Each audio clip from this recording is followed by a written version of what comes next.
Hello everybody. तो आज की इस वीडियो के अंदर जो हमें डिस्कस करना है वो क्वेश्चन है जो हीट का जो चैप्टर है वहाँ से लिए लिया गया है और जो थर्मल कंडक्टिविटी वाला जो टॉपिक है वहाँ से ये क्वेश्चन लिया गया है और इसके अंदर एक सॉलिड स्फीयर है। तो क्वेश्चन दोनों ही वर्जन में दिया गया है, हिंदी में भी है और इंग्लिश में भी है। तो दोनों ही वर्जन को हम देख लेते हैं। R1 और R2 त्रिज्याओं की, जिसमें R1 और R2 का रिलेशन दिया हुआ है। दो कॉपर ठोस गोले हैं और उनके ताप में 1 केल्विन की वृद्धि करने के लिए आवश्यक ऊष्माओं की जो मात्राएं हैं उनका हमें रेशो फाइंड करना है। The quantities of heat required to raise the temperature of two copper spheres of radii R1 और R2 and the relation between R1 और R2 is given through 1 kelvin are in the ratio. जो heat मान लेते हैं, थोड़ा सा diagram से इसको समझ लेते हैं कि हमारे पास ये दो एक तरीके से सॉलिड स्फीयर है। तो अज्यूम कर लेते हैं, एक छोटा है एक बड़ा है, अलग अलग रेडियस का है। क्योंकि कॉपर है दोनों की थर्मल कंडक्टिविटी सेम होगी, heat of rate of flow heat भी सेम होगा। तो यहाँ पर एक तरीके से जो हीट होगी सॉलिड स्फीयर के अंदर जो कॉपर है, तो वो heat it is directly proportional to the R या रेट ऑफ फ्लो। तो जो इसकी रेडियस है वो इसके डायरेक्टली प्रोपोर्शनल यहाँ पर होता है। तो ये कॉन्सेप्ट यहाँ पर काम आएगा। तो Q1 O upon Q1 upon Q2 अगर देखें, दोनों कॉपर जो स्फेयर्स हैं उनके लिए अगर रेशो फाइंड करें तो यहाँ से R1 अपॉन R2 यहाँ से निकल के आ जाता है सीधा सीधा। और जब R1 यहाँ पर दिया हुआ है 1.5 R2 और नीचे भी जब R2 हम यहाँ पर पुट करेंगे तो वो एक तरीके से ये 1.5 यहाँ से निकल के आएगा। 1.5 मीन्स ये पॉइंट हटाएंगे यहाँ से तो इसको हम 15/10 यहाँ से लिखा जा सकता है। तो 15/10 मीन्स ये 3/2 यहाँ से इसका एक तरीके से 3/2 इसका आंसर यहाँ से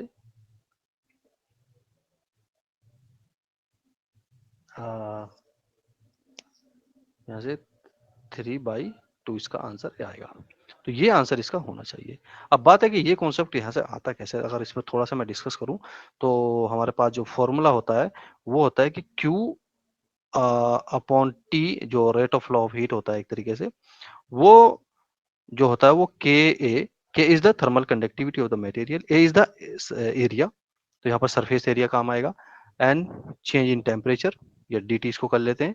अगर सरफेस का T1 है, अगर यहाँ पर सरफेस पे T1 है और अंदर सेंटर तक अगर इसके T2 है तो this is the temperature difference. क्योंकि अगर सॉलिड को गर्म करेंगे तो वो T1 से शुरू होकर T2 तक यहाँ पर जा सकता है। तो this is the change in temperature D T upon में यहाँ पर ये, क्योंकि ये यहाँ पर टेम्परेचर ग्रेडियंट होता है तो डी आर भी लिखेंगे। This is the change in radius, जो यहाँ से स्मॉल चेंज, अगर हम सरफेस से अंदर को जा रहे हैं तो ये छोटा सा चेंज है रेडियस के अंदर। तो ये यहाँ पर होता है।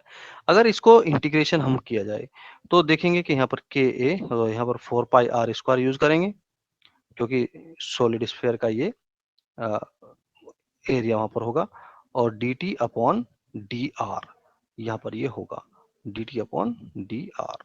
तो ये थोड़ा सा इस तरह से होगा, डी इसको बनाएंगे और यहाँ पर होगा Q अपॉन टी। तो अगर हम इंटीग्रेशन वाली टर्म इसमें लाएं तो वो कुछ इस तरह की होगी कि Q अपॉन टी, तो क्योंकि ये तो रेट ऑफ फ्लो है, दोनों कॉपर ही है तो सेम होगा।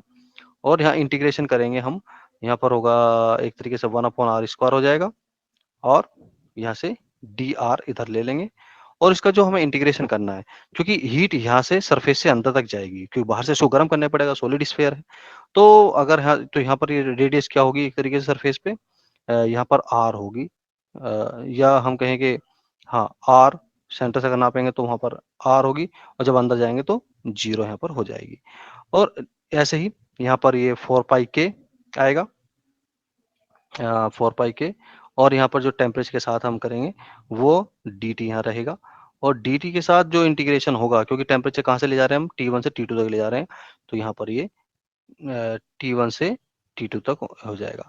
और यहाँ पर T1 is greater than T2, तो इस बार उसको माइनस साइन वो इसमें हो जाएगा। इस तरह से हम देखते हैं कि जब इसका इंटीग्रेशन करेंगे तो 1/r आएगा, तो बाकी सब तो कांस्टेंट हो जाएगा। तो यहाँ से जो हीट होगी वो आर के डायरेक्टली प्रोपोर्शनल यहाँ से निकल के आएगा फॉर्मूला। तो इसका इंटीग्रेशन भी हम करके देख सकते हैं। तो ये Q है, it is directly proportional to R, यहाँ से निकल के आएगा। तो वो कॉन्सेप्ट हमें इसमें अप्लाई करना पड़ेगा। और सीधे सीधे अगर हमें ये कॉन्सेप्ट याद है तो बस इतना से काम हमें करना है और हमारा आंसर इसमें बड़ी आसानी से निकल जाता है। तो इसके अंदर हम इतने करना था। तो अगले वीडियो के अंदर कुछ और प्रॉब्लम डिस्कस करेंगे। तो आज इतने रखते हैं। Thank you.